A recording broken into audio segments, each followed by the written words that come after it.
It's Mo Agostino. We're at the 2018 Great Ontario Yield Tour in our first final East event in Winchester, Ontario. And we're doing a bunch of demos here, educational demos with the farmers.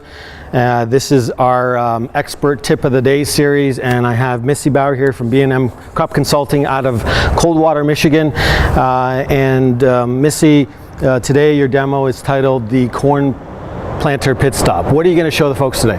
Yeah, we're basically going to take this corn planter and go basically from the hitch pin back to the closing wheels and do a kind of a quick version of setup. So what should your planter look like when it gets ready to leave the shop before it goes to the field? Right. So we're not going to talk about those infield settings, but more the hitch pin to the closing wheels. So we'll start working through the row unit itself, everything from making sure it's centered to talk about the down pressure assembly systems. We'll work through parallel arms, then we'll talk about some attachments as far as coulters and row cleaners on the front of that as well.